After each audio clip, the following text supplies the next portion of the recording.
सवसाहूढं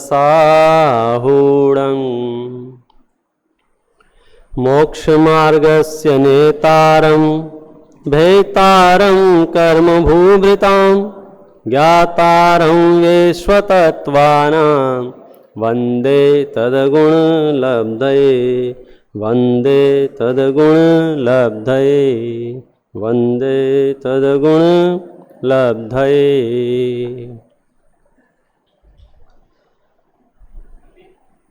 कल हमने विश्व व्यवस्था के अंतर्गत इतना तो समझ लिया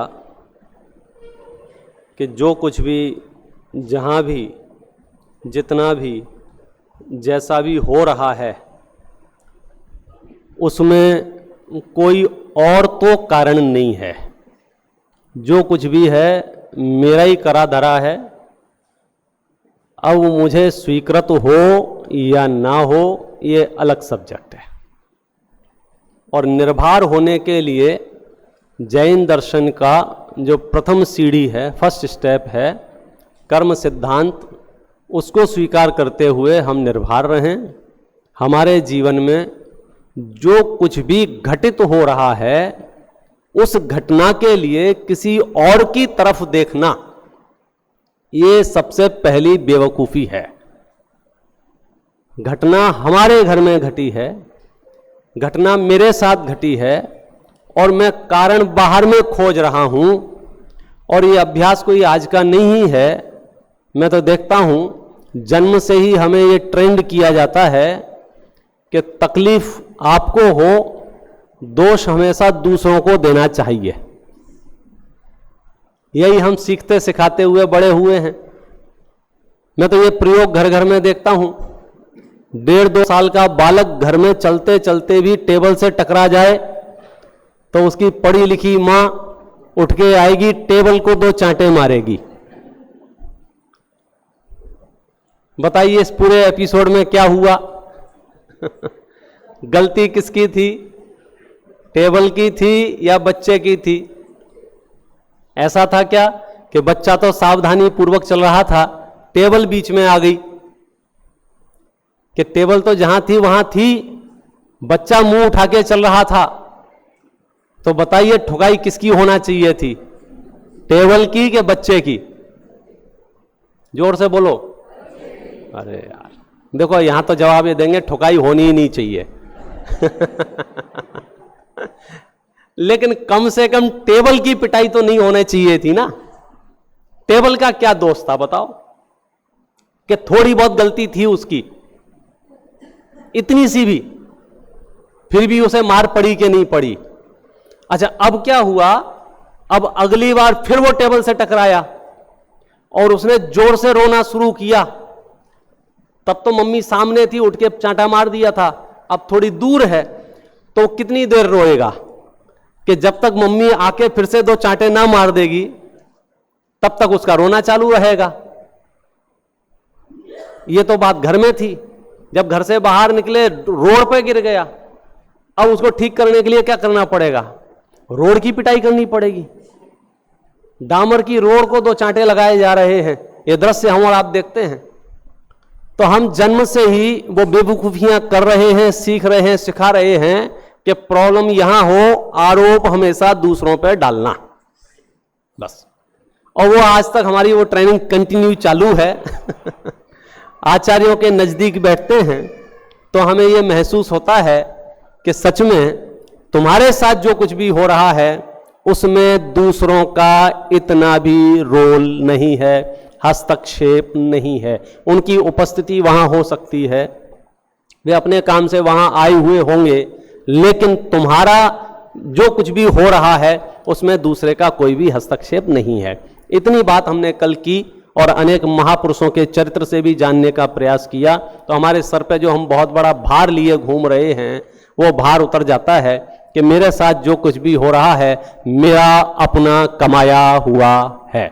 ये कॉन्फिडेंस यदि आपके पास हो तो हम अगले स्टेप पे चल सकते हैं। इसमें कोई एरर हो कि नहीं नहीं साहब उन्होंने ऐसा कर रखा है, उन्होंने षड्यंत्र कर रखा है, उन्होंने जो कुछ भी है, तो फिर आप गाड़ी आगे नहीं बढ़ पाएगी। पहला यहाँ कि आप निर्भर हो जाइए, मोक्ष मार्ग में भार लेके आप ज्यादा दूर तक नहीं चल पाएंगे। ये निर्ग्रंथों की यात्रा है, भार वाले तो भार के नीचे दब के मर जाएंगे। जैसे ही आप आगे बढ़ोगे, हमारी तो उद्घोषणा यहां से होती है, कहां से? मुझे अशरीरी होने का मार्ग मिला। इसका मतलब क्या है कि अब शरीर और संयोगों से संबंधित प्रॉब्लम और सॉल्यूशन तो हमारा विषय ही नहीं है। रिपीट हमारे टारगेट क्या है? मुझे अशरीरी होने का मार्ग मिला। अब इसका जवाब क्या है कि शरीर और संयोग तो हमारी समस्याएं ही नहीं है। हमने तो बहुत चिल्ला चिल्ला के गाया ना सड़क पे खड़े होके, जग के दुख की तो परवाह ही नहीं है। किसको? तीर्थंकरों के अनुयायियों को। हमने देखा है, आपने देखा है कि नहीं देखा है? ये जैनियों का सबसे फेमस भजन है, जैनियों का सरकारी भजन। बैंड बाजे वालों को भी याद है भाई साहब, कौन सा? तुमसे लागी लगन ले लो अपनी शरण, पारस प्यारा मेटो मेटो जी संकट। बोलो मेट दे, पहले संकट तो बताओ अपना, फिर हम मेटेंगे। बोलो क्या संकट है? क्या संकट है? संवाद नहीं होगा तो रहस्य नहीं निकलेगा। ये आपने जो भजन गाया, गरम गरम धूप में, चिलचिलाती धूप में, रोड गरम गरम थी, फिर भी आप माइक लगा के चिल्ला चिल्ला के बोल रहे थे। अब किसको सुना रहे थे माइक लगा के? भगवान जाने। लेकिन आप चिल्ला रहे थे। क्या चिल्ला रहे थे? मैटो मैटो जी संकट हमारा। सिंपल प्रश्न पूछा भगवान ने, बेटा तुम्हारा संकट क्या है? आपको आपका संकट पता है कि नहीं पता है? आप यहां आए हैं, कोई प्रॉब्लम थी या नहीं थी? किस किस को प्रॉब्लम थी? यहां आप संकट दूर करने आए हैं कि नहीं आए हैं? इस हॉल का नाम रखवाओ संकट मोचन। लेकिन आपको क्लैरिटी लानी पड़ेगी, संकट का मतलब क्या होता है। तो उस भजन में यह बात कह दी है कि आप, जैसे हमारे जितने भी भजन लिखे गए ना, तो उसकी कुछ लाइनें ऐसी होती हैं डिस्क्लेमर वाली, ताकि मिसअंडरस्टैंडिंग ना हो जाए। जैसे प्रभु पतित पावन एक स्तुति आप सबने पढ़ी होगी, तो उसकी अंतिम लाइन क्या है? जांचू नहीं सुरवास पुनि नरराज परिजन साथ जी। ये डिस्क्लेमर है, भगवान गलत मत समझ लेना। मैं यहां भीख मांगने नहीं आया हूं, दुकान मकान रुपया पैसा सोना चांदी के चक्कर में आपके पास नहीं आया हूं। जांचू नहीं सुरवास पुण्य। जैसे कभी कभी विद्वानों को सेठों से मिलना होता है ना, तो डिस्क्लेमर, टेंशन मत लेना, दान के लिए नहीं आए हैं, नहीं तो भागते हैं। तो ऐसे ऐसे ऐसे भगवान के पास जाके भक्त कहता है, भगवान भीख मांगने नहीं आए हैं आपके पास, वंदे तदगुण लब्ध है। यदि आपका कॉन्फिडेंस मोक्ष मार्गियों का जैसा नहीं होगा, तो आपकी मोक्ष मार्ग की यात्रा शुरू नहीं होगी। बात यहां चल रही है कि संकट क्या है। बोलो साहब क्या संकट है? क्या संकट है? तो उस भजन में वो डिस्क्लेमर है, वो एक पंक्ति पढ़ता हूं, फिर अपन आगे बढ़ेंगे। कौन सा? जग के दुख की तो परवाह नहीं है। इस पंक्ति का अर्थ आप बता दो, आनंद आ जाएगा। वाह भाई वाह। जग के दुख की तो परवाह नहीं है। इस पंक्ति का अर्थ क्या होगा? हिंदी की पंक्ति है ना, हिंदी समझता होगा सबको, मैं ये समझता हूं। हाँ, नहीं समझता हो तो अनुभव जी उसका ट्रांसलेशन करके बताएंगे। और बचा कुचा शाम को आपको वैज्ञानिक दृष्टि से मिल जाएगा।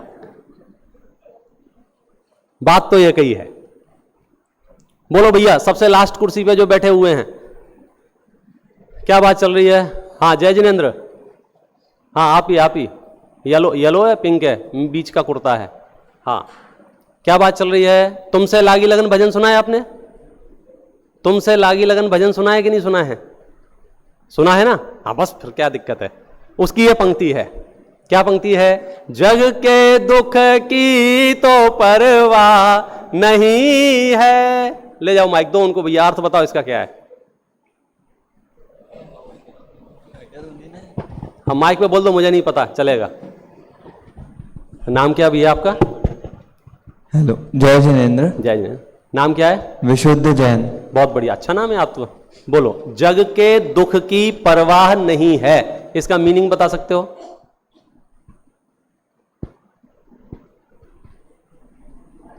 कुछ भी आपके अड़ोसी पड़ोसी बता सकते हैं? पड़ोसी को माइक दे दो, बाजू वाले भाई साहब को माइक दे दो, जो नहीं बोलना चाहते उनको माइक दे दो, जैसे डर रहे हो ना उनको पकड़ा दो। अरे अर्थ तो बताओ, फिर मैं बनवे कैसे चलेगा भाई साहब?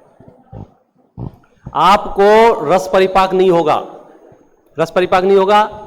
हाँ हाँ, चलो भैया, धन्यवाद। ये जो जग है हमारा, हाँ। इससे जो हमारी आत्मा है, इससे इसका कोई मेल नहीं है, कोई संबंध नहीं होता है। तो ये जो दुख होता है, वो जो होता है वो शरीर के लिए होता है। इससे हमारी जो है, हमको इससे कोई परवाह नहीं करके हमारे जो मोक्ष मार्ग होता है उसकी तरफ बढ़ना चाहिए। बहुत बढ़िया, तालियां बजा दो। सही बताया गलत बताया इससे फर्क नहीं पड़ रहा है, बताया। यहां से गाड़ी स्टार्ट हो जाएगी। मैं फिर से पंक्ति बोलता हूं और आप उसके शब्दों के अर्थ को खोजने का प्रयास करना, क्योंकि द्रव्यगुण पर्याय इतना डेप्थ सब्जेक्ट है, मैं वहां तक पहुंचूं तो मुझे बेस तो पता हो ना वहां तक कैसे पहुंचना है। जग के दुख की तो परवाह नहीं है, मुझे जगत के दुखों की तो परवाह ही नहीं है। एक पॉइंट। अगली पंक्ति क्या है? स्वर्ग सुख की भी चाह नहीं है। ये जैनियों की ताकत है भाई साहब, जो ये बोल सकते हैं। अर्थ समझ जाओगे तो हो सकता है आप बोलना बंद कर दो। इसका मतलब है कि जगत में जितने प्रकार के दुख पाए जाते हैं, नारकियों के, मनुष्यों के, देवों के, त्रियंचों के, भाई साहब उन दुखों की तो हमको परवाह ही नहीं है, उसकी तो हमको टेंशन ही नहीं है। जैसे हॉस्पिटल गए दिखाने के लिए, हॉस्पिटल ने कहा, डॉक्टर ने बताया, बोले आपको कैंसर हो गया, हाँ ठीक है ठीक, इट्स ओके, उसकी तो हमको परवाह ही नहीं है। ये जगत के दुख हैं, जगत के दुख समझे। बाढ़ आई है, घर पानी में बह गया है, ये क्या है? ये जगत के दुख हैं। जगत के दुख समझे। गाड़ी में जा रहे थे, पलट गई, आधे बचे हैं आधे चले गए, ये जगत के दुख हैं। जगत में चार गतियां हैं, चार गति का ही संसार नाम है। संसरणम करोति इति संसारः। तो संसार में जो जो कुछ भी हो रहा है और संसार के जितने भी दुख हैं, बोले उन दुखों की तो हमको परवाह ही नहीं है।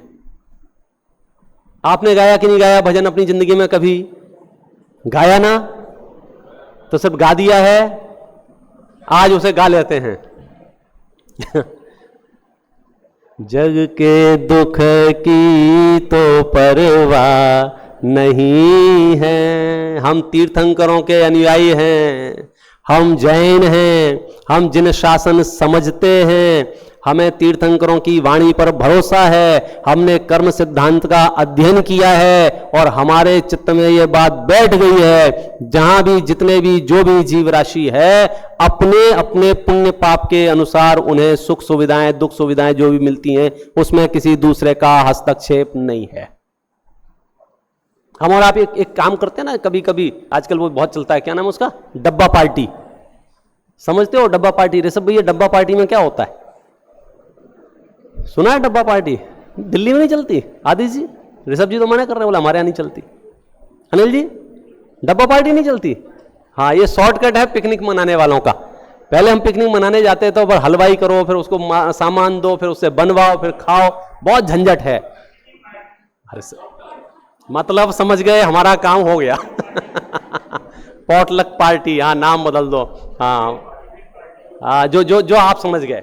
तो क्या करना भैया? अपने अपने घर से अपना अपना ले आना, मिल बैठ के अपन बातें करेंगे और खाएंगे। समझ गए? इसका नाम है डिब्बा पार्टी। अपना अपना डिब्बा लाना है, उसका नाम है डिब्बा पार्टी। अब क्या हुआ कि जब डिब्बा पार्टी हुई और हम सब पहुंचे राउंड लगा के, सबने अपना अपना डब्बा खोला, क्या हुआ? किसी के डब्बे में रसगुल्ले, किसी के डब्बे में इमरती, किसी में बालूशाही, किसी में पेड़े, किसी में इडली डोसा, ऐसे अलग अलग आइटम। और मैंने अपना डब्बा खोला, उसमें निकला भूसा। मेरा हो गया दिमाग खराब। अब मैं क्या कहना चाहिए, बड़बड़ाने लगा, चिल्लाने चीखने लगा। आरोप प्रत्यारोप करने लगा, मेरे डब्बे में भूसा क्यों निकला? यहां बैठे हुए सब लोग जवाब दो।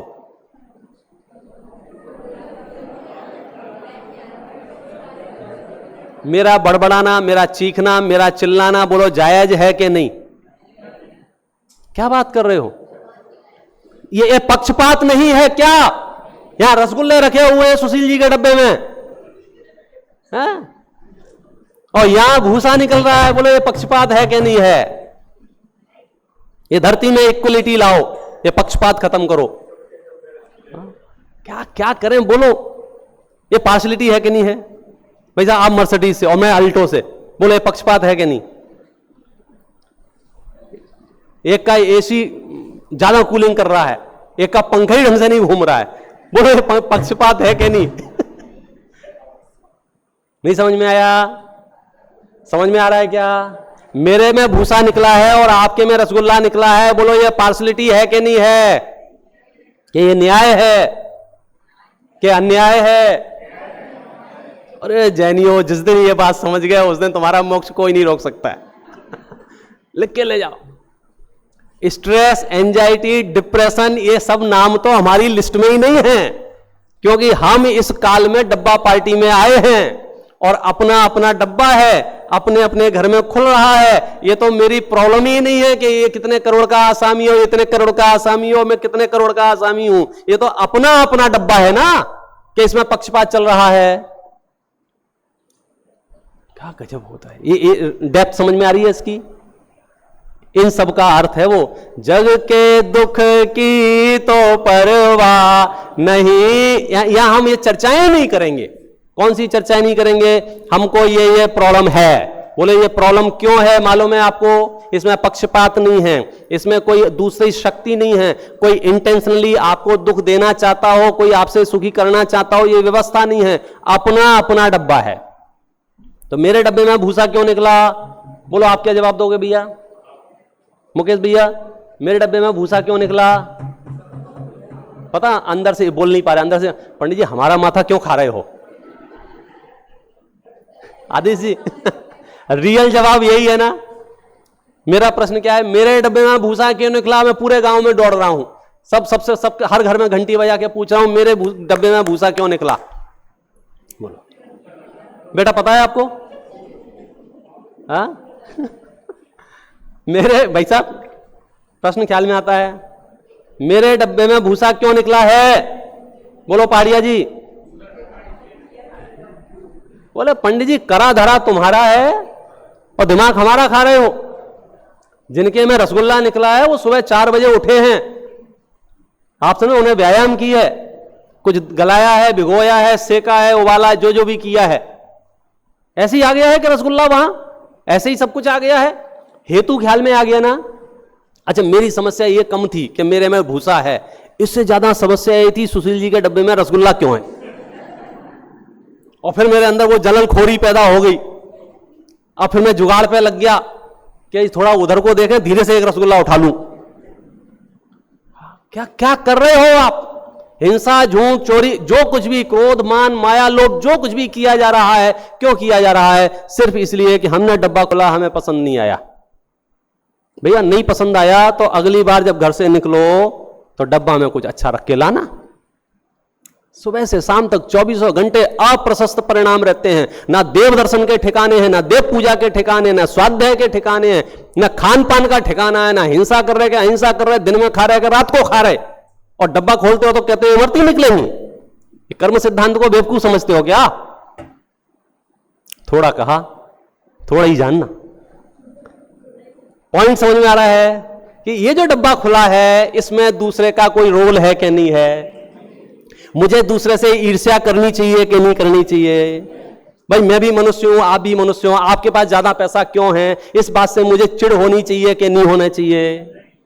आपके पास संपत्ति ज्यादा क्यों है, आप निरोगी क्यों हैं, आप हेल्दी, कोई भी रीजन से हमें किसी से ईर्ष्या करने का हक है कि नहीं है? ईर्ष्या कब कर सकते थे? जब कोई एक टीचर 20 बच्चों को कोई चीज बांटता है, वहां किसी को 1 और किसी को 2 दे, वहां तो पार्शलिटी है। लेकिन सच बात यह है, इसकी डेप्थ में जाके देंगे, जिसको 2 मिली हैं, बोलो उसका अपना पुण्य का उदय है कि नहीं है, कि टीचर का पक्षपात है? मेरा उदय हो मेरा उदय हो, उसके अनुसार जगत की वैसी प्रवृत्ति होगी।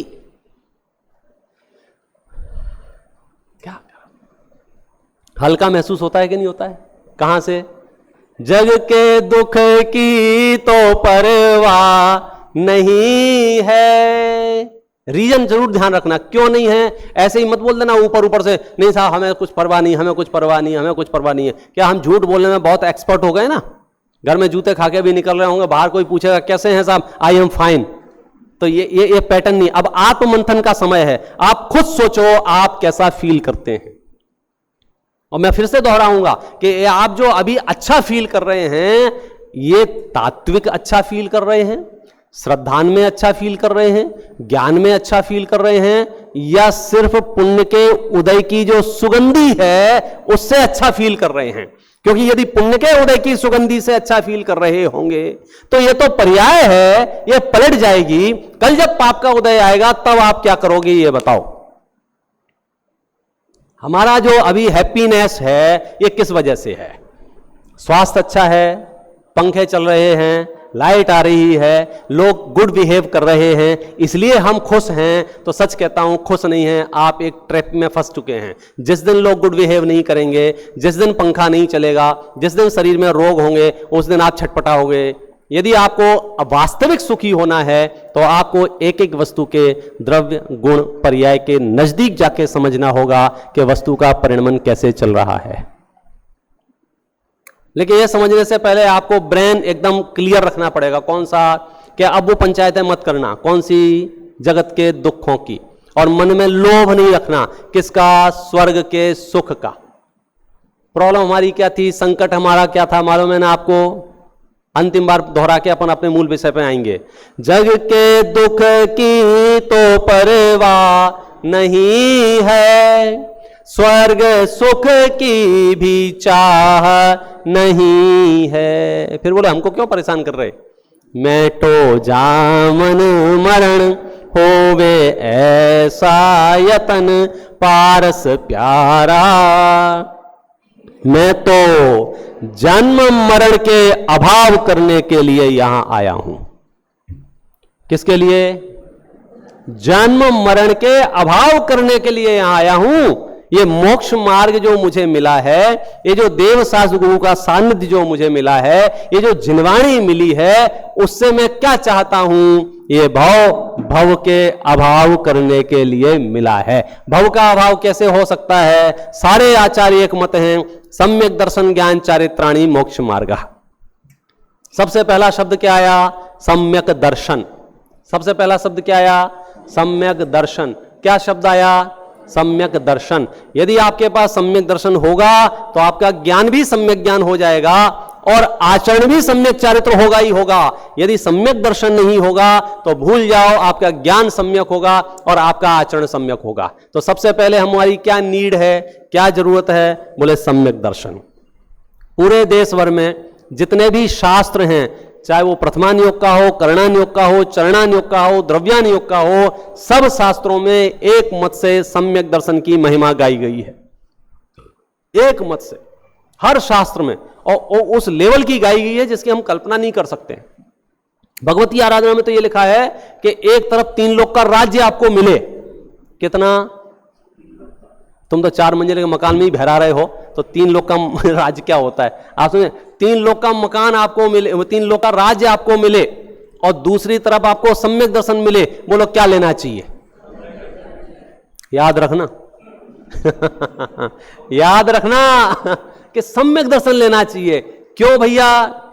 क्योंकि सम्यक दर्शन अनंतानंत काल के लिए है। ये राजपाट का कोई ठिकाने हैं क्या यार? कहां तो फिर 12 भावनाएं हम पढ़ पढ़ के ही बड़े हुए ना। कहां गए चक्री जिन जीता, भरत खंड सारा, कहां गए वे राम और लक्ष्मण जिन रावण मारा। लंबी लिस्ट है उसकी। रत्नगन श्रावकाचार्य में कहते हैं सम्यक के समान इस धरती पर दूसरा कोई है नहीं। अरे भाई साहब, ओरिजिनल सम्यक दर्शन जो है, चैतन्य की अनुभूति वाला, शुद्ध आत्मा की प्रतीति वाला, अतीन्द्रिय सुख के आनंद वाला, उसकी महिमा तो हम क्या कहें। उसके साइड इफेक्ट इतने हैं कि यदि आपके पास सम्यक दर्शन है तो जो छोटी छोटी चिल्लर समस्याएं लिए घूम रहे हो वे तो ऐसे ही खत्म हो जाती हैं। रत्नगण श्रावकाचार्य का पद है, मित्रों जो सम्यक दर्शन से शुद्ध दृष्टि हो जाते हैं, क्या कहा? मित्रों सम्यक दर्शन से शुद्ध दृष्टि हो जाते हैं, नारक त्रियंच षड स्त्रीपन कभी नहीं वो पाते हैं। समझ में आया? यदि आपके पास सम्यक दर्शन है, गारंटी है नरक नहीं जाओगे, गारंटी है त्रियंच गति में नहीं जाओगे। लिस्ट बता रहे हैं आपको। मित्रों जो सम्यक दर्शन से शुद्ध दृष्टि हो जाते हैं, नारक त्रियंच षड स्त्रीपन कभी नहीं वो पाते हैं। गजब हो गया। व्रत विहीन वे होवे तो भी नीच कुलों में नहीं होते, अल्पायु दरिद्री विकृत देही नहीं होते। ये तो आपकी बाहर की भी प्रशस्त प्रकृतियां इतनी होती हैं कि ये सब समस्याएं है ही नहीं। किसको?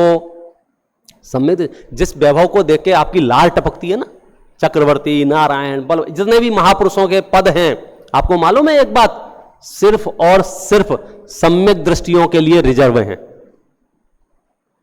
मिथ्या दृष्टियों को नहीं मिलते हैं ये पद। सम्यक दृष्टि के ही इतने प्रशस्त परिणाम होते हैं कि वो 6 खंड का आधिपत्य के मिलने वाले चक्रवर्ती पने का बंद बांध सके। मिथ्या दृष्टि चक्रवर्ती नहीं बनता है। क्या गजब हो गया। वो बनने के बाद रहे छूट जाए वो अलग विषय है। मतलब इतने इस स्तर का प्रशस्त भाव कब उत्पन्न होता है? जब आपका दिमाग ठंडा हो। और दिमाग ठंडा कब रहता है? जब सम्यक दर्शन हो। और सम्यक दर्शन कब होगा? जब हमें द्रव्य गुण पर्याय का यथार्थ स्वरूप पता होगा। सम्यक दर्शन का मतलब क्या होता है मालूम? टोडरमल जी ने आधी लाइन में सम्यक दर्शन का स्वरूप बताया। बड़ा बढ़िया शब्द है। सिर्फ इतना लिखा है कि सम्यक दृष्टि का मतलब क्या है, कि सम्यक दर्शन कहते किसे हैं? तो बोले कि मिथ्या दर्शन से उल्टा सम्यक दर्शन होता है और सम्यक दर्शन से उल्टा मिथ्या दर्शन, दोनों प्रतिपक्षी है ना। तो बोले मिथ्या दर्शन में क्या होता है? जैसा है वैसा मानता नहीं है और जैसा मानता है वैसा है नहीं। क्या बोला? जैसा है वैसा मानता नहीं है और जैसा मानता है वैसा है नहीं। तो सम्यक दृष्टि के लिए क्या करना पड़ेगा कि भाई जैसा है वैसा मान लो। अब प्रॉब्लम कहां आ रही है? बहुतों को तो पता ही नहीं है कैसा है। नहीं समझ में आया? फिर से रिपीट करता हूं, छोटी सी बात है। हमें क्या चाहिए? सम्यक दर्शन। बराबर है। सम्यक दर्शन कैसे होगा? जैसा है वैसा मान लो साहब, सम्यक दर्शन हो जाएगा। परेशानी कहां आ रही है? कैसा है ये तो बताओ। कैसा है?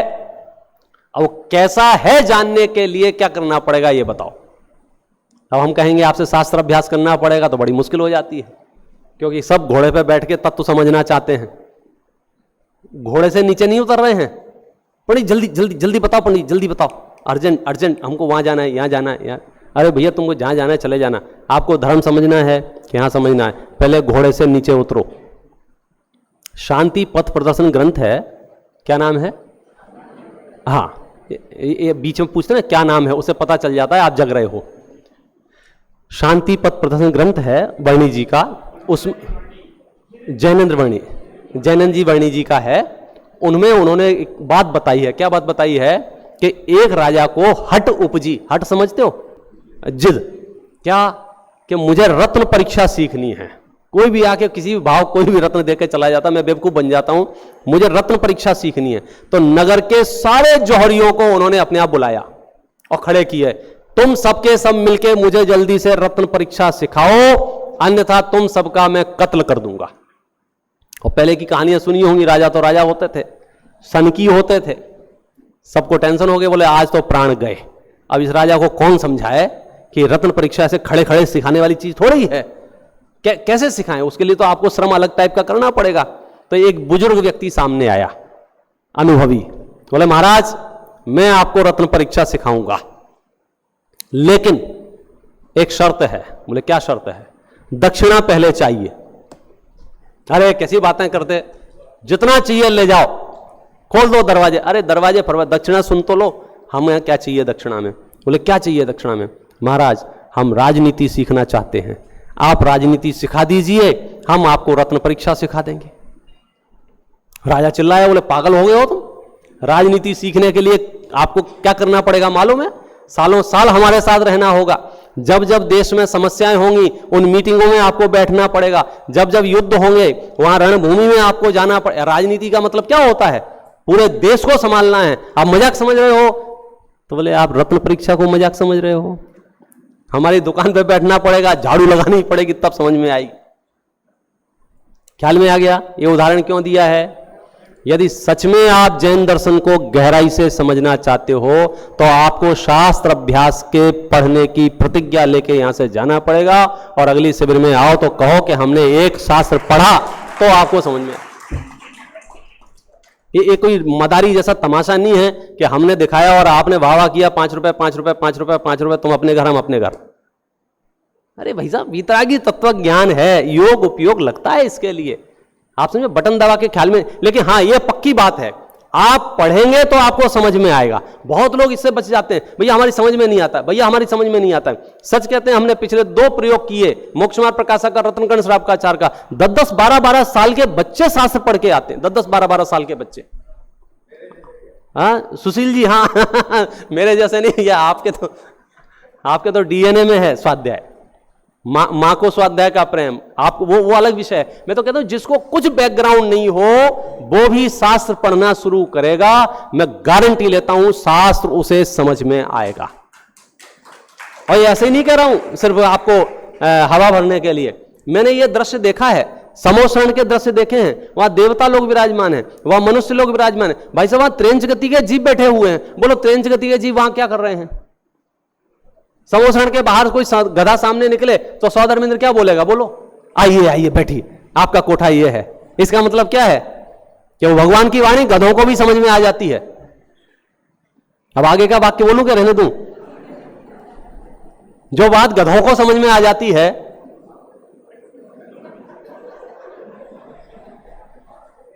आप कैसे कह सकते हैं? आपने अपने आप को बहुत अंडर एस्टिमेट किया है, बहुत अंडर एस्टिमेट किया है। शास्त्र समझ में नहीं आएंगे, शास्त्र समझ में नहीं आएंगे, शास्त्र यदि आपको समझ में नहीं आएंगे तो आपका भला नहीं हो सकता, लिख के ले जाओ।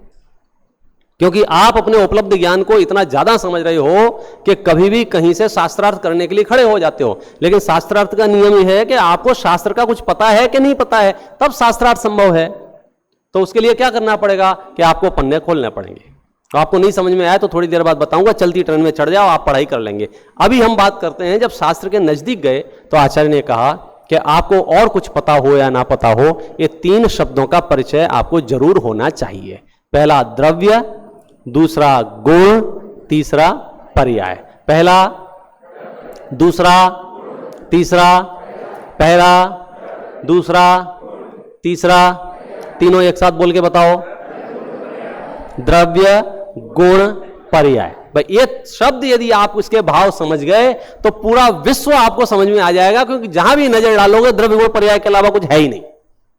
जहां भी पूरे विश्व के चप्पे चप्पे कोने कोने में द्रव्य गुण पर्याय की व्यवस्था चल रही है, यदि वो हमारे ख्याल में आ गई तो हमारे सब कुछ ख्याल में आ जाएगा। चलिए, द्रव्य किसे कहते हैं? कौन बताएगा? सिर्फ हैंड रेज कीजिए। द्रव्य किसे कहते हैं, इसके लिए हैंड रेज कीजिए, और हम उनसे पूछेंगे जो हैंड रेज नहीं करेंगे। क्योंकि ये तो भाई साहब जैनियों की पाठशाला की पहला पाठ है। आपको याद हो तो पहले पीले करके लघु जैन सिद्धांत प्रवेशिका चलती थी जगह जगह पाठशालाओं में। सबसे पहला पाठ है विश्व किसे कहते हैं, बराबर है। 6 द्रव्यों के समूह को विश्व कहते हैं। फिर प्रश्न था द्रव्य किसे कहते हैं, बोलो। बहुत बढ़िया। द्रव्य किसे कहते हैं? गुणों के समूह को द्रव्य कहते हैं। क्या कहा? क्या कहा? क्या कहा? क्या कहा? गुणों के समूह को क्या कहते हैं? द्रव्य। आप द्रव्य हैं क्या नहीं हैं? इसका मतलब आप गुणों के समूह हैं क्या दुर्गुणों के समूह हैं? क्लियर कर लेना।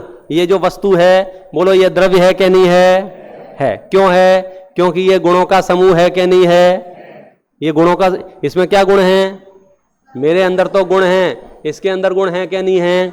इस विश्व में जितने भी पदार्थ हैं, जिन पदार्थों को हम अभी यहां द्रव्य कह रहे हैं उन्हें द्रव्य क्यों कहा जा रहा है? क्योंकि वे सब गुणों के समूह हैं। गुणों के समूह है माने अगर द्रव्य के अंदर झांक के देखोगे तो आपको गुण गुण गुण गुण गुण गुण गुण गुण गुण गुण गुण गुण ही गुण भरे पड़े हैं। एक एक द्रव्य के अंदर कितने मालूम है? अनंत अनंत गुण भरे पड़े हैं। कितने? अनंत अनंत। हां ये जरूर है कुछ सामान्य गुण हैं, कुछ विशेष गुण हैं। सामान्य माने कॉमन, विशेष माने स्पेशल। जब कॉमन गुणों की हम बात करेंगे तो जितने भी द्रव्य इस धरती पर हैं वे सब में पाए जाएंगे, वो सामान्य गुण हैं, और कुछ में विशेष गुण हैं। सामान्य गुण और विशेष गुणों में अंतर क्या है? यही अंतर है कि जो सब में पाए जाते हैं वे सामान्य हैं, जो किसी किसी में पाए जाते हैं वो विशेष हैं। सामान्य गुण कितने होते हैं मालूम है किसी को? कितने होते हैं? 6 होते हैं सामान्य गुण। तो असंख्यात, अनंत। देखो जैनियों का हिसाब किताब जो बही खाता है ना वो 200-500 में तो चलता ही नहीं है। अब होलसेल वाले हैं। एक एक द्रव्य के अंदर अनंत अनंत गुण हैं, अनंत अनंत गुण। क्योंकि द्रव्य कहते ही उसे हैं जो गुणों का समूह हो। मुख्य रूप से जाति अपेक्षा से हमने 6 द्रव्यों के नाम पढ़े। अभी द्रव्य संग्रह विधान चल रहा है ना, बराबर है ना? तो आपने नाम पढ़ लिए होंगे। कौन कौन से? जीव, पुद्गल, धर्म, अधर्म, आकाश, काल। इस सभा में ऐसा कौन है जिसे 6 द्रव्यों के नाम याद नहीं है? कोई है ऐसा? सबको याद है? सबको याद है? बोलो भाई साहब, पीछे से बोलो, नाम बताओ 6 द्रव्यों के। भैया आप बताओ, कोई भी बताओ बीच में से। और पीछे, और पीछे। हाँ आपके बाजू वाले, हाँ आपके सामने वाले, और आगे। आप ऐसे हाथ रख दो जिसके ऊपर उसे बताना पड़ेगा, ऐसे टच कर दो सामने। हाँ, जीव, पुद्गल, धर्म, अधर्म, आकाश, काल। ये क्या है? ये द्रव्य हैं। ये द्रव्य क्यों हैं? क्योंकि ये गुणों के समूह हैं। आप समझना ये बात। जब हम एक नेक्स्ट टू नेक्स्ट आगे बढ़ेंगे तो आपको फील आएगा कि हम कितने पावरफुल हैं। अननेसेसरी हमने अपने आप को ऐसे किस दुनिया में ले जाके खड़ा कर दिया, भगवान जाने। चलिए, ये द्रव्य हैं। क्यों द्रव्य हैं? क्योंकि गुणों के समूह को द्रव्य कहते हैं। फिर बात आएंगी गुण किसे कहते हैं। कौन बताएगा डेफिनेशन? ऋषभ भैया गुण की डेफिनेशन बताओगे? आपके आगे आदिश भैया, आपको तो बतानी पड़ेगी, नहीं तो हम सस्पेंड कर देंगे। गुण किसे कहते हैं? हाँ जी पहाड़िया जी, गुण किसे, गुण नहीं भोजनालय वाला, गुण किसे कहते हैं? बोलो सेठी जी।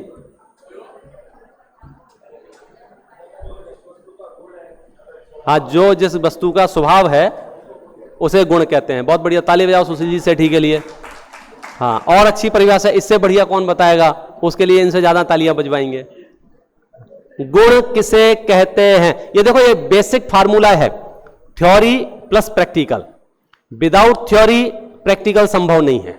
यदि हम आगम की मूलभूत परिभाषाएं, आगम के मूलभूत शब्दों से अपरिचित रहेंगे, जिंदगी भर माथा मारते रहोगे, आपको वस्तु स्वरूप का जो आनंद आना चाहिए वो कैसे आएगा? आप बताओ। केवली की वाणी पर भरोसा करने का नाम सम्यक दर्शन है ना, जिन सूत्रों के श्रद्धान का नाम सम्यक दर्शन है। तो द्रव्य गुण पर्याय इन 3 की चर्चा चल रही है। तो पहला काम है हमें तीनों की डेफिनेशन पता होना चाहिए, ताकि हम आगे डिस्कशन कर सकें, निचोड़ निकाल सकें, सार उसका ढूंढ सकें। द्रव्य हमें पता चल गया, गुणों के समूह को द्रव्य कहते हैं। जहां जहां बहुत सारे गुण दिखाई दें आप घोषणा कर देना ये द्रव्य होगा। कौन सा होगा हमें नहीं पता, लेकिन द्रव्य जरूर होगा। गुण है ना, इसलिए उसमें द्रव्य पना आ गया। अब बात चल रही है गुण किसे कहते हैं। बोलिए साहब। पहुंचाओ कहां है क्या? हाँ, अब क्लास में थोड़ा मजा आया।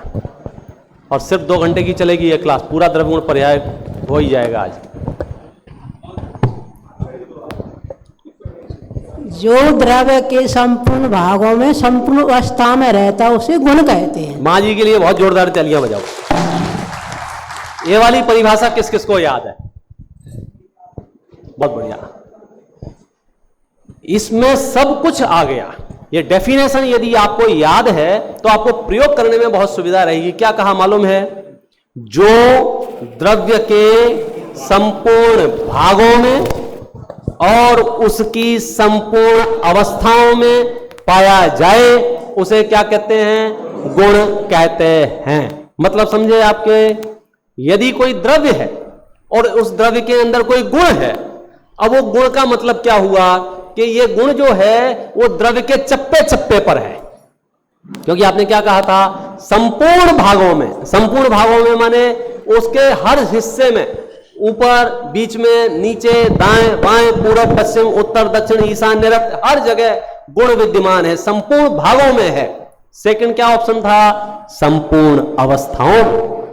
जैसे उदाहरण के लिए आप समझो, शक्कर का नाम सुना है आपने? शक्कर का नाम सुना है? उदाहरण में शक्कर को मान लो द्रव्य है एक, ठीक है, उसका गुण क्या है? मिठास उसका गुण है। अब गुण की परिभाषा क्या है? जो द्रव्य के संपूर्ण भागों में। अब उस शक्कर के किस अंश में मिठास है? नीचे मिठास है कि ऊपर मिठास है? आगे मिठास है कि पीछे मिठास है? बीच में मिठास है? बोलो मिठास कहां है? बोले पंडित जी मिठास क्या है? बोले मिठास गुण है। तो बात खत्म हो गई। संपूर्ण भागों में, मतलब उसके कोने कोने पर, उसके रग रग में, उसके एक एक प्रदेश में मिठास है। भाग का मतलब समझ गए? जैसे मेरे अंदर कोई गुण है, ज्ञान गुण है मेरे अंदर। बोले कहां ज्ञान गुण है? ये माथे में है कि हाथ में है कि पैर पे? बोले चप्पे चप्पे पर। दर्शन गुण है, एक एक गुण, कोई भी गुण की बात करेंगे, अस्तित्व गुण है, कहां है? ऐसे ही शक्कर में जो मिठास है वो उसके संपूर्ण भागों में है। और रहस्यमयी बात यह है, इसके बाद उसकी संपूर्ण अवस्थाओं में। आप गुणों को बहुत हल्के में ले रहे हो। ये जो टेंशन आ गया है ना, सिर्फ इसलिए कि आप भूल ही गए कि आपके पास गुण है। उसकी संपूर्ण अवस्थाओं में, अवस्थाओं का मतलब अभी शक्कर स्क्वायर है, चौकोर दाना है उसका। अगर हम इसके दो टुकड़े कर दें तो इसकी अवस्था बदल जाएगी ना। तो अवस्था बदल जाएगी तो बोले मिठास नाम का गुण रहेगा कि नहीं रहेगा? क्या बात कर रहे हो? और 4 टुकड़े कर दें तो? अब 50 टुकड़े कर दें तो? अवस्था तो बदल गई है? इसको पीस दे तो? इसको पानी में डाल दे तो? होश और हवास में बोलना, क्योंकि इतनी अवस्थाएं आपकी करेंगे और आपके मुंह से कहलवाएंगे कि हमारा कुछ नहीं बिगड़ा। क्योंकि यदि आप फील कर पा रहे होंगे कि हम गुणवान हैं, तो यदि आप द्रव्य हैं तो गुण है, गुण है तो मतलब तो बताओ गुण का। गुण किसे कहते हैं? जो द्रव्य के संपूर्ण भागों में और उसकी संपूर्ण अवस्थाओं में पाया जाए उसे गुण कहते हैं। बराबर है? तो गुण कैसा होता है? संपूर्णता लिए हुए होता है और हर हाल में रहने वाला होता है। शक्कर का यदि मिठास गुण है, अब आप शक्कर की कोई भी अवस्था बनाओ, उसकी कैसी भी शक्ल बनाओ, उसको किसी भी फॉर्म में रखो, उसे पिसा हुआ रखो, उसे चाशनी के रूप में रखो, उसकी कोई भी अवस्था हो, बोलो उसमें मिठास गुण विद्यमान रहेगा कि नहीं रहेगा? अनंत गुणों का जब भरोसा आपको होगा तब होगा। आपको एक गुण का भी भरोसा हो जाए तो आप नाचने लग जाओगे। आप द्रव्य हो कि नहीं हो? हाँ या ना? हाँ, ठीक है। आपके पास गुण है कि नहीं है? हाँ। चलो एक आध गुणों का नाम बताओ। सामान्य गुण थे, विशेष गुण थे। सामान्य गुणों के पहले गुण का नाम क्या है मालूम है आपको? क्या नाम है? क्या नाम है? सामान्य गुण है। सामान्य गुण माने सब में पाया जाता है। कौन सा? अस्तित्व गुण। कोई मतलब बताएगा अस्तित्व गुण का मतलब क्या होता है? डेफिनेशन शास्त्र की रटी हुई परिभाषा चाहिए मुझे। कोई हाँ एक जना बोलो ख्याल में आएगा। कहाँ लाओ माइक पहुंचाओ, आवाज यहां तक नहीं आती है। अगली बार से अपना अपना माइक लेके आना, टाइम बचेगा। हाँ बोलो भैया, आप तो जोर से बोल सकते हो। दो माइक तो मजा आ जाता है। ऐसे जवान आदमी लोग बोलते हैं ना ये परिभाषाएं शास्त्र की। जिस शक्ति के कारण द्रव्य में अस्तित्व पना पाया जाए उसे अस्तित्व गुण कहते हैं। बहुत बढ़िया, बहुत बढ़िया। आप तालियां तो बजा ही सकते हो कि उन्होंने बोला। शब्द आगे पीछे हुए हैं, और कौन बताएगा? पुरुषों में से कोई है? जिस शक्ति के कारण द्रव्य का कभी भी नाश न हो, कभी भी उत्पन्न न हो, उसे अस्तित्व गुण कहते हैं। क्या क्या गजब कर,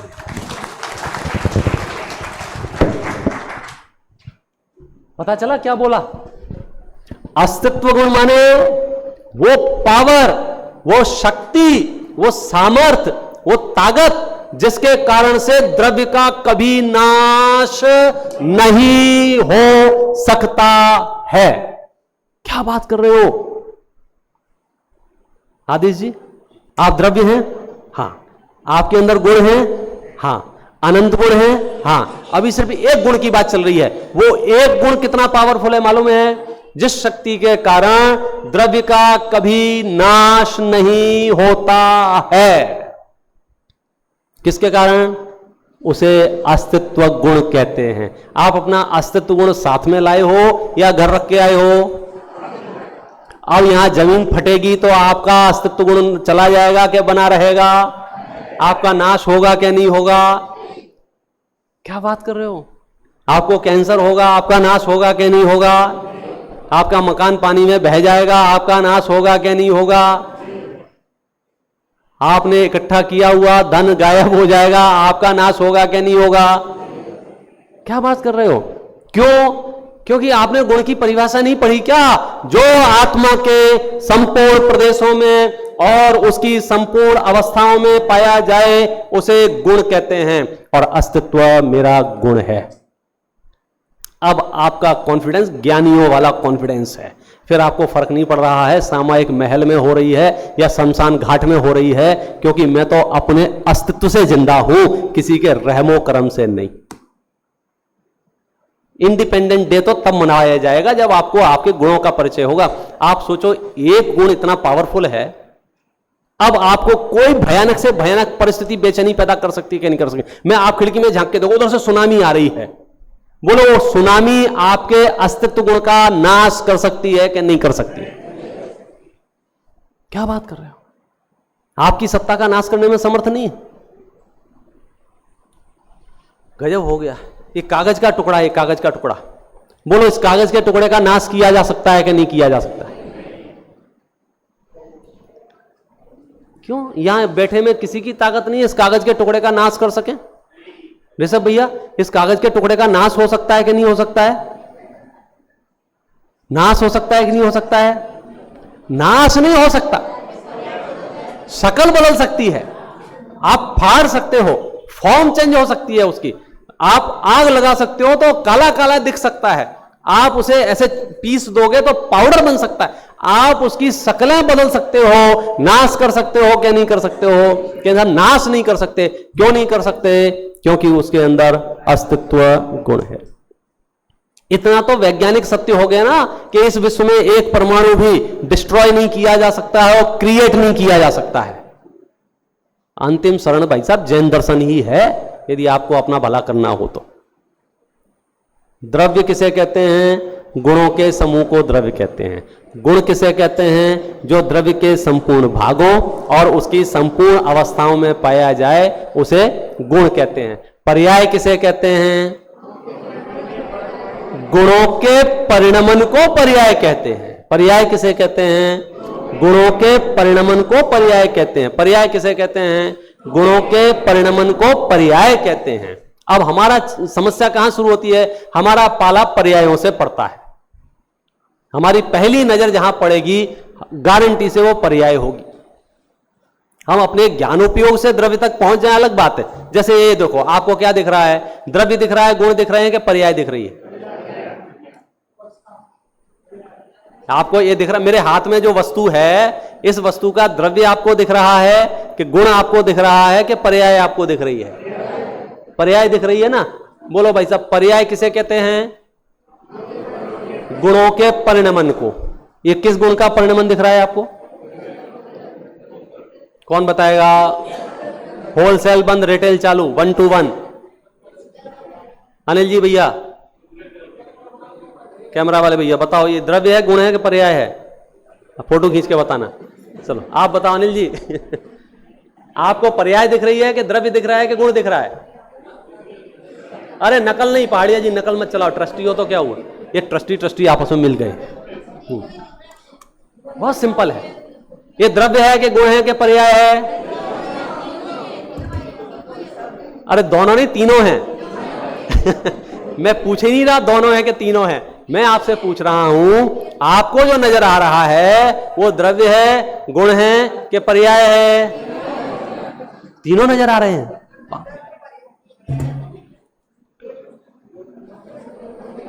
बोलो भैया अभिषेक जी, आपको क्या नजर आ रहा है? द्रव्य, गुण, पर्याय?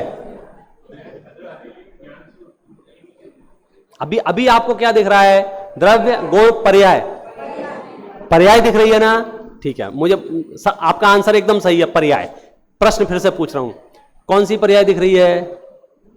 पर्याय किसे कहते हैं? गुणों के परिणमन को। तो किस गुण की पर्याय दिख रही है? सुशील जी, किस गुण की पर्याय दिख रही है आपको? अच्छा, पहले द्रव्य कौन सा है? हाँ, यहां से चलो, द्रव्य कौन सा है? पुद्गल। तो मुख्य रूप से इसमें 4 गुण हैं। कौन कौन से? स्पर्श, रस, गंध, वर्ण। कौन से गुण हैं? 4। स्पर्श, रस, गंध, वर्ण। स्पर्श माने छू के जान सकते हैं, रस माने चख के जान सकते हैं, गंध माने सूंघ के ज्ञान कर सकते हैं, और वर्ण माने देख के बता सकते हैं। बराबर है? तो आपने इतनी दूर से कौन सी इंद्री का उपयोग किया? आपने इतनी दूर से किस इंद्री का उपयोग किया? चक्षु इंद्री का उपयोग किया। अच्छा, चक्षु इंद्री का विषय जो है 4 गुणों में से कौन सा गुण है?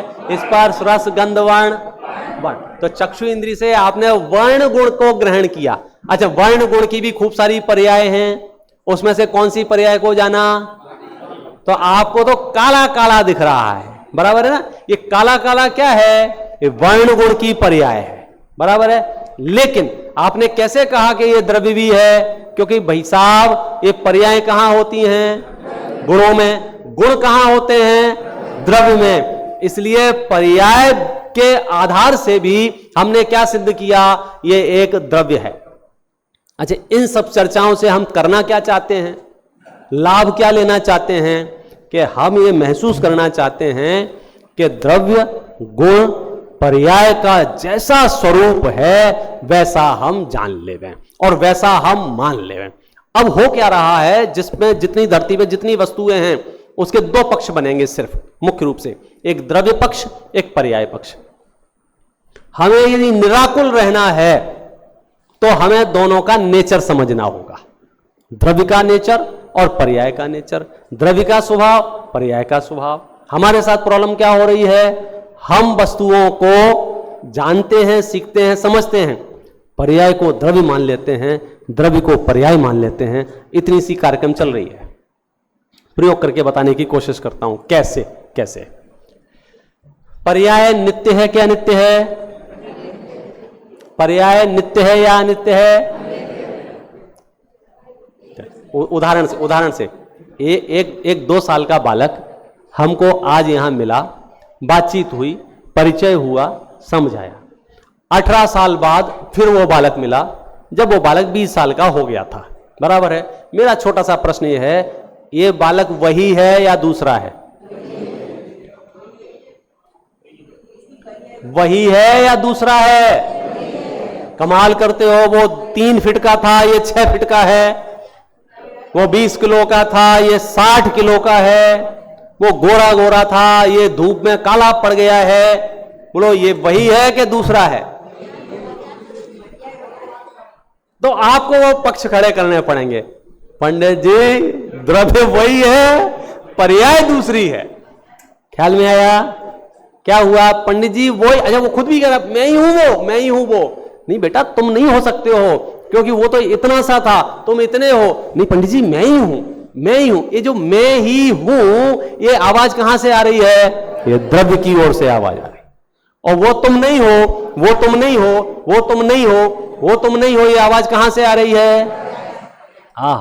द्रव्य रूप कर सार्वथिर, परिजय थिर है कौन? द्रव्य दृष्टिया पालको, परिजय न करी कौन। अब हमारे ज्ञान में जब भी हम कुछ देखें माने ज्ञान का विषय बनाएं, तो वहां द्रव्य पक्ष, पर्याय पक्ष, द्रव्य पक्ष, पर्याय पक्ष। पर्याय स्थिर रहती नहीं है, द्रव्य का नाश होता नहीं है। हमारी मुश्किल क्या है, पर्यायों को स्थिर रखना चाहते हैं और द्रव्य से घबराते हैं। विषय घबराहट का है ही नहीं। बोलो बलून आप खरीद के लाए, बलून आप खरीद के लाए और फूट गया, किसको कंप्लेन करेंगे? क्यों नहीं करेंगे? बलून फूट गया, आप कंप्लेन क्यों नहीं करेंगे?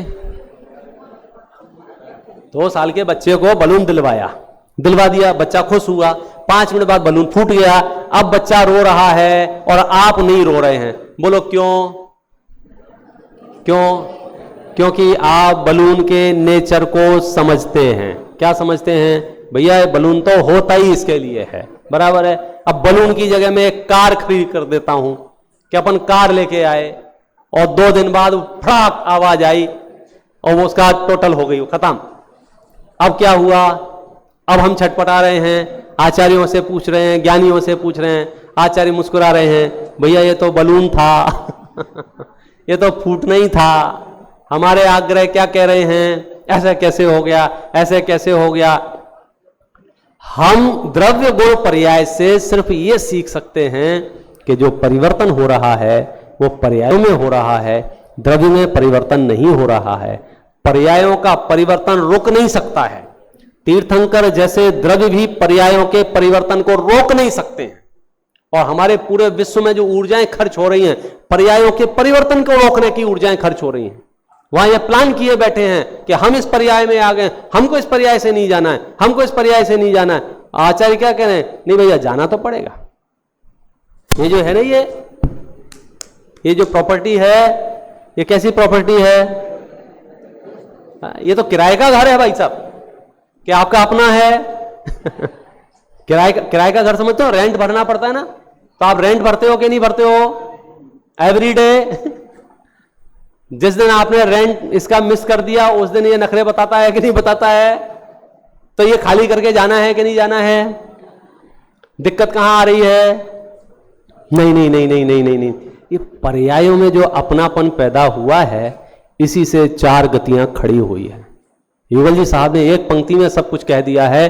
रही क्षण का पर्याय की प्रीत, क्षम्य कैसे हो ये अपराध, प्रकृति की यही सनातन रीत, अतः जड़ कर्मों की जंजीर, पड़ी मेरे सर्वात्म प्रदेश, और फिर नरक निगोदों बीच, हुए सब निर्णय है सर्वेश, घटा घन विपदा की वर्षी, कि टूटी शंपा मेरे शीश, नरक में पारद सातन टूक, निगोदों मध्य अनंती मीच, करें क्या स्वर्ग सुखों की बात, वहां की कैसी अद्भुत टेव, अंत में बिलखे 6 मास, कहें हम कैसे उसको दे। बोलो, ये सारा का सारा संसार सिर्फ पर्याय की प्रीति से खड़ा हुआ है। आज हमने सामान्य शब्दों का परिचय किया है। अगले सेशन में हम इसके अंदर प्रवेश करेंगे और अपने संसार का अभाव करके स्वयं तक पहुंचे, इसका पुरुषार्थ करेंगे। ओम नमः शिवाय। बहुत सुंदर हमारे विपिन जी द्वारा द्रव्यगुण पर्याय का सुंदर वर्णन। ये जो तीसरा युवा शिविर हमारे आदरणीय बाबूजी पूनम चंद साहब सेठी की 13वीं पुण्यतिथि, हमारी आदरणीय माँ श्रीमती मैना देवी सेठी और उनका पूरा सेठी परिवार द्वारा शिविर, और इसमें विषय ये महीनों से विषय तैयार हुए हैं, कौन सा विषय रखा जाए। तो विश्व सबसे महत्वपूर्ण विषय है ये, विश्व द्रव्य गुण पर्याय और सामान्य गुण विशेष गुण, और उसी पर विधान रखा गया। फिर उस पर भी डिस्कस 10 लक्षण में हुआ, तो अपना द्रव्य संग्रह का विधान हुआ। दोपहर को भी हमारा जो स्वानुभूति जी का विषय होने वाला है, वो भी 6 द्रव्य और द्रव्य गुण पर्याय पर भी होने वाला है। और इसके बाद दोपहर में हमारे अनुभव जी का विषय, मैं समझता हूं इससे मिलता जुलता विषय तो निश्चय व्यवहार का है, लेकिन वो निश्चय व्यवहार को भी इसी में द्रव्य गुण पर्याय में लेते हुए लेंगे। और रात्रि में भी